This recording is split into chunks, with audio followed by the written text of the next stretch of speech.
এরপর সাপের দুধ দিয়ে বানাবো। বলছি কি দাদা, সাপটা তোমার কাছে এসে দুধ দিয়ে যাবে নাকি তুমি সাপের কাছে যাওয়া দুধ আনতে? আরে বার গুড়দের রুটি ছুটি দিয়ে চা, এই নে 10 টাকায় খা। তো পৃথিবী থেকে কিন্তু দিন দিন বহু জিনিস হারিয়ে যাচ্ছে, যেগুলো আমরা আগে দেখতে পেতাম কিন্তু এখন সেটা আমরা দেখতে পাই না। যেমন আমাদের ছোটবেলা, আমরা কিন্তু বর্তমানে আমাদের ছোটবেলা দেখতে পাই না। আমরা ছোটবেলায় গলিতে গলিতে ক্রিকেট খেলে বেড়াতাম, বন্ধু বান্ধবীরা মিলে একসাথে বসে আড্ডা মারতাম, গল্প করতাম, কিন্তু বর্তমানে সেই সব কিছুই দেখা যায় না। আর তার মূল কারণ হচ্ছে মোবাইল। আগে আমরা স্কুলে বসে ভাবতাম স্কুলটা কখন ছুটি হবে আর বাড়ি গিয়ে বিকেলবেলা খেলতে যাব, আর এখনকার বাচ্চারা স্কুলে বসে বসে স্কুলটা কখন শুরু হবে আর বাড়ি গিয়ে মোবাইলে গেম খেলবো। আগে আমরা খেলতে যাওয়ার জন্য বাবা মার কাছে বকা খেতাম, আর এখনকার বাচ্চারা খেলতে না যাওয়ার জন্য বাবা মার কাছে বকা খায়। এরকম আরেকটা জিনিস যেটা আমরা আগে দেখতে পেতাম কিন্তু এখন দেখতে পাই না, আর সেটা হচ্ছে পাড়ার কাকিমাদের ঝগড়া, যেটা আমরা আগে দেখতে পেতাম কিন্তু এখন দেখতে পাই না বললেই চলে। না পুরোপুরি দেখতে পাই না এটা বলা ভুল, হ্যাঁ একটু তো কোথাও না কোথাও ঠিক দেখতে পাই। তো এটা আধুনিক পৃথিবী বস, এটা ইন্টারনেটের যুগ, এটা সোশ্যাল মিডিয়ার যুগ। তো নেতা মন্ত্রীরা রাজ্যটাকে কতটা অবনতির দিকে নিয়ে যাচ্ছে জানি না। তো আমাদের রাজ্যের মানুষের কিন্তু বুদ্ধি দিন দিন ক্রমে ক্রমে বেড়েই চলেছে। আগে যখন পাড়ায় পাড়ায় কাকিমাদের ঝগড়া হতো তখন কি হতো, সবার সময় নষ্ট হতো, শরীর নষ্ট হতো, কখনো কখনো চুলোচুলি হলে আবার ব্যথা বুতিও লাগতো। কিন্তু এখন সেটাকে দিনে দিনে আপডেট করতে করতে সোশ্যাল মিডিয়াতে নিয়ে এসছে। এখন ঝগড়া করলে কি হয়, কাজের মধ্যে ঝগড়াটাও করা হয়ে যাচ্ছে, আর সেই সঙ্গে শরীরটাও নষ্ট হচ্ছে না, সময়টাও বেঁচে যাচ্ছে, আর সেই সঙ্গে মাল্লু আসছে। তো ঝগড়া কথাটা শুনতে খারাপ লাগে জন্য এই পুরো ব্যাপারটাকে এরা খুব সুন্দর একটা নাম দিয়েছে, তার নাম হচ্ছে কন্ট্রোভার্সি।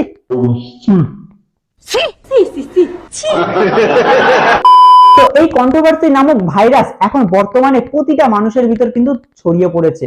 তো বর্তমানে একটা কন্ট্রোভার্সি যেটা ট্রেন্ডিং এ চলছে সেটা হচ্ছে স্মার্ট গ্রাজুয়েট চাওয়ালার সাথে অন্যান্য ক্রিয়েটরসদের আর কিছু দোকানদারদের। তো আজকে এই কন্ট্রোভার্সি নিয়ে একটু আলোচনা করব, আর সেই সঙ্গে থাকছে সোশ্যাল মিডিয়ার আরো কিছু ঘটনা। এইগুলোকে নিয়ে আজকে একটু টক জল মিষ্টিতে মাখানোর চেষ্টা করবো। তো চলো আর বেশি না করে দেরি আজকের ভিডিওটা শুরু করি। তবে কন্ট্রোভার্সিতে আসার আগে জেনে এই কন্ট্রোভার্সির মূল কারণটা কি। তাহলে চলো। দেখো কন্ট্রোভার্সির জন্য কিন্তু অনেক কারণ আছে, কিন্তু আজকে আমরা জানবো এসব কন্ট্রোভার্সির মূল কারণটা কি। দেখো কন্ট্রোভার্সি কিন্তু বর্তমানে একটা ভাইরাস, করোনার মতো কন্ট্রোভার্সি কিন্তু বর্তমানে একটা ভাইরাস, যেটা প্রতিটা মানুষের মধ্যে ছড়িয়ে পড়ছে দিনে দিনে। বলো কি, তুমি সত্যি বলছো? হ্যাঁ। আর দেখো ম্যাক্সিমাম ভাইরাস ছড়ানোর জন্য কিন্তু একটা মাধ্যম প্রয়োজন হয়, মাধ্যম ছাড়া কিন্তু ম্যাক্সিমাম ভাইরাস ছড়িয়ে পড়তে পারে না। আর সেরকমই এই কন্ট্রোভার্সি ভাইরাসটা ছড়ানোর জন্য একটা মাধ্যম আছে, আর সেটা হচ্ছে সোশ্যাল মিডিয়ায় ঘুরে বেড়ানো কিছু অবৈধ ফুড ব্লগার্স। ফুড ব্লগার্স না, ফুড ব্লগার্স কথাটা বলে আসলেই যারা ফুড ব্লগার্স তাদেরকে আমি অপমান করতে চাই না। তো এদেরকে অবৈধ ব্লগার্স, মানে শুধু অবৈধ ব্লগার্স কথাটা বলাই ঠিক আছে। এরা তো ব্লগ তো করে, কিন্তু কি ব্লগ করে এরা নিজেরাই জানে না। দেখো দেশের নেতা মন্ত্রীদের থেকে কিন্তু এরা বেশি ডেঞ্জারাস।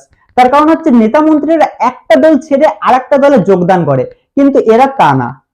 এরা হচ্ছে দুমুখো সাপ, একবার এর কাছে গিয়ে এর নামে দুর্নাম করবে, তারপরে আবার এর কাছে গিয়ে এর নামে দুর্নাম করবে, আর এইভাবে সারা বাঁধিয়ে দেবে কন্ট্রোভার্সি।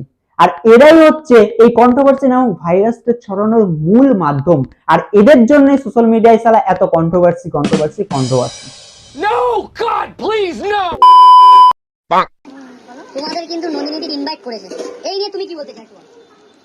নন্দিনীর হয়ে তুই সফরের শিখাওয়াতকে তুই নন্দিনী ভিডিওতেই বলেছে, আমার একটা ভিডিও আমরা তো দেখিনি, তো কোনো দেখিনি, ফাও কথা বলবি না, যারা কোনো কন্ট্রোভার্সি করবি না। তুই আমাকে ভিডিও করতে এসেছিস আমার সঙ্গে।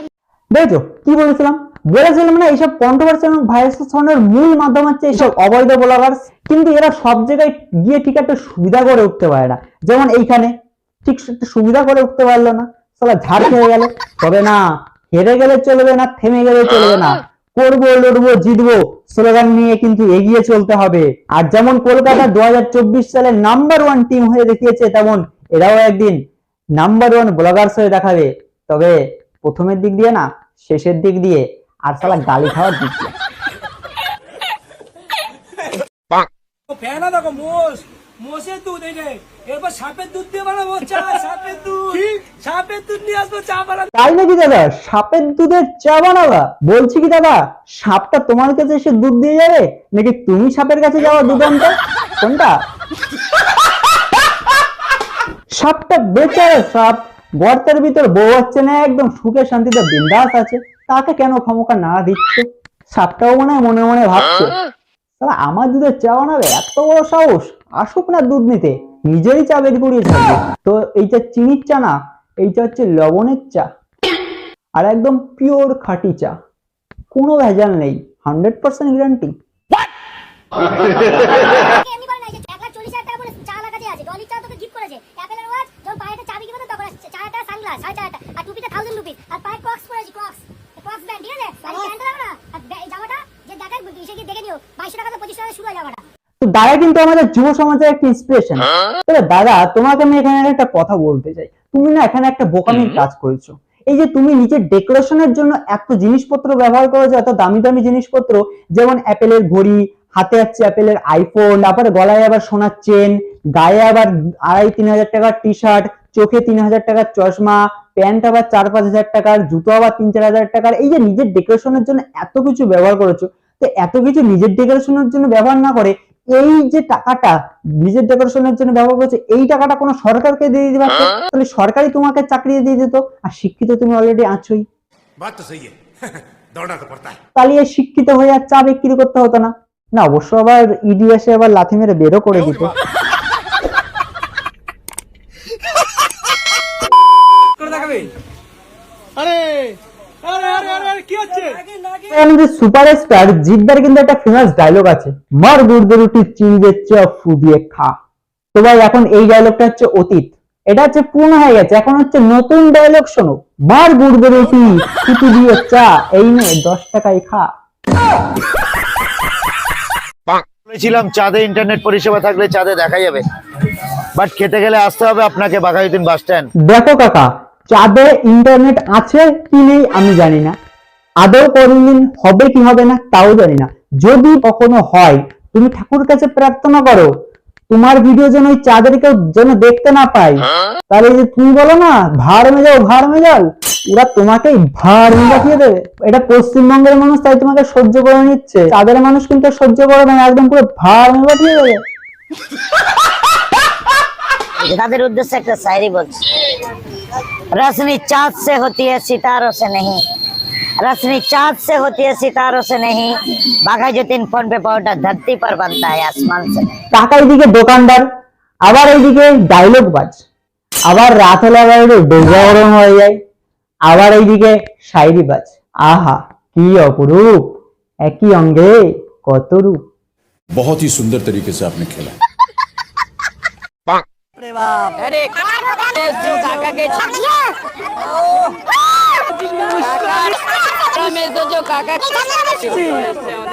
এখানে আমি একটু কনফিউজ হয়ে গেছি, এখানে আমি বুঝতে পারছি না যে কাকা এখানে নতুন রেস্টুরেন্টের ওপেনিং এ যাচ্ছেন নাকি দ্বিতীয় বিয়ে করতে।